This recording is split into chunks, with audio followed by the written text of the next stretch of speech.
అసలు ప్రధాని పదవిలో ఉన్నోళ్లకు ఇన్ని పవర్లు ఉంటాయా అని దేశం పెద్ద పెద్ద లీడర్లు కూడా పరిశాన్ అయ్యే తీరు. కొత్త కొత్త రూల్స్ కు బ్యాన్లకు కొబ్బరికాయ కొడుతుంటాడు మోడీ. ఇన్ని దినాలు పాలనల ప్రయోగాలు చేసిన సారు ఇప్పుడు సోషల్ మీడియా మీద సోయి తెచ్చుకోవాలే పబ్లిక్ అని కొత్తుపాయం చేస్తుండ నేనొస్తుంది ఇట్లా.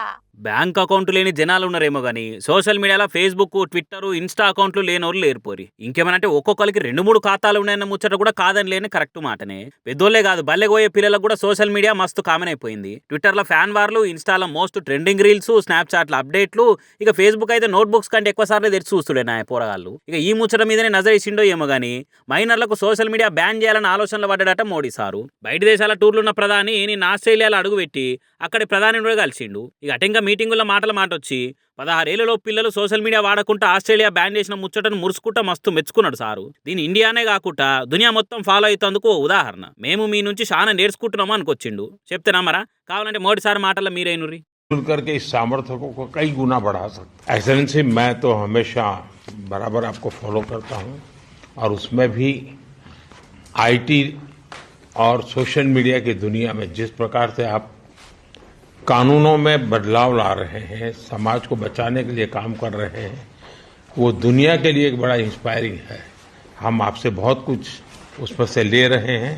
మోడీ సార్ ఈ తీర స్పీచ్ దంచే వరకలా ఏదో తేడా కొడుతుంది సీనో అని అనుకుంటా పుట్ల కొద్ది డౌట్లు పుట్టుకొస్తున్నాయి ఇప్పుడు. ఏమో మరి ఎన్నడో పొద్దుమికంగా టీవీలకు వచ్చి మేరే ప్యారే దేశ్ వాసియో ఆజ్ సే మైనర్ బచ్చోంకో సోషల్ మీడియా బ్యాన్ కర్ రహా హూ అని చెప్పినా చెప్తాడు కావచ్చు అని పరిశాన్ అవుతారట. ఇంటూ కూడా ఇవ్వకుంటే ఇదివరకే పెద్ద నోట్లు రద్దు చేసే, అటు ఇంకా లాక్డౌన్ పెట్టే, పబ్జీ, టిక్ టాక్లను బాజాప్తా బ్యాన్ చేసే, సోషల్ మీడియా మీద కంట్రోల్ ఉండాలి, మైనర్లు వాడకుండా చూడాలనే మాట చానొద్దరసని నినొస్తూనే ఉండే. మస్తు మంది మాట్లాడుతూనే ఉన్నారు కూడా. కానీ ఇట్లా కట్టడి చేసే తీరు ఆలోచనలు అయితే ఎవరు చేయలే. మరి ఆయన మోడీ సార్ సీరియస్ తీసుకొని ఇది మనము చేయాలి, మన పిల్లలకి అవసరమా అని అంటాడు కావచ్చు అని మోడీ మీమ్స్తోనే బ్యాన్ చేస్తారని వస్తున్న సోషల్ మీడియానే పోటీల మీద పోస్టులు వేస్తారు జనాలు. మరి మోడీ మనసులో ఏమున్నదో ఇండియాకి వచ్చినాక ఇగురంతో ఆలోచన చేసి ఇది ముచ్చట అని ఏం చెప్తారో చూడాలిగా. దళపతి ఫ్యాన్స్ కు డబుల్ సంబరం అనిపించే ముచ్చట పొర్రిది. ఇప్పటికే ఫస్ట్ సారి పోటీ చేసి సీదా సీఎం అయిందన్న ఖుషీలు నా అభిమానులకు Vijay last cinema release date మీద క్లారిటీ వచ్చుడుతోని పండుగ సంబరాలు చాలా అయిపోయినాయి అప్పుడే. మరి సెన్సార్ కాడ పంచాదాయే కదా ఇన్ని రోజుల దాకా ఆగింది.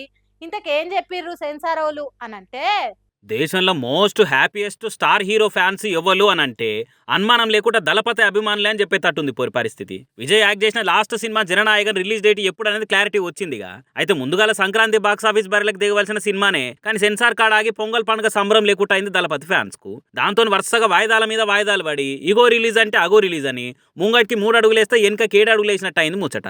ఇక విజయ్ ఫ్యాన్స్ కి నిర్మాతలకి నిద్ర లేకుండా అయిన ఆ బాధ చాలినట్టు సినిమా ఆన్లైన్ అనే లీక్ అయి ఇంకో పంచాది మోపైంది పాపం. కేసు కూడా బుక్ అయ్యే వరకాల పోలీసులు పట్టుకొని అరుచుకుంటే దగ్గర 1.5 మంది ఆన్లైన్ చూసినట్టు తేలింది. ఇక విజయ్ పార్టీ పెట్టి ప్రచారాలు చేసి సీఎం కూడా అయింది కానీ జననాయకన్ అయితే జనాలకు రాదా అని చూస్తుంటే మొత్తానికి సెన్సార్ గండాలు తీరి ఇప్పుడు క్లారిటీ వచ్చిందిగా. ఇక సెన్సార్ కటింగ్ చెప్పిన సీన్లను తీసేసి కొన్ని మ్యూట్లేసి మళ్ళా అప్లై చేస్తే 183 నిమిషాలు అంటే 3 గంటల 3 నిమిషాల నిడివితోని ఏ సర్టిఫికేట్ వచ్చిందట సినిమాకు. దాంతో జూలై 24 నాడు గ్రాండ్ గా రిలీజ్ కాబోతుందని వచ్చే వరకలా విజయ్ ఫ్యాన్స్ సంబురాలకు తయారవుతున్నారు. ఇక కొన్నిటి కాడైతే ఇట్లా ఫ్లెక్సీలు కూడా కట్టిరు. ఒక హీరోకి సినిమా పోస్టర్లకు కాకుండా ఓ సెన్సార్ సర్టిఫికేట్ కి ఫ్లెక్సీలు కట్టించుడేందా, ఇంత క్రియేటివిటీ ఈ రేంజ్ ఫ్యానిజం ఏందా అనుకుంటా వైరల్ అవుతున్న ఈ ఫోటోలను చూసి పరిశాన్ అవుతారు పబ్లిక్. మరి ఇక మామూలు అప్పుడే విజయ్ సినిమా అంటే వీర లెవెల్ ఉంటాయి సెలబ్రేషన్లు. ఇప్పుడు దళపతి సీఎం హోదాలు ఉండే వరకలా టాకీస్లలో ఎసొంటి ఎలివేషన్ల ఎడిటింగ్ లో వీడియోలతో టాప్ లేపుతారో చూడాలిగా.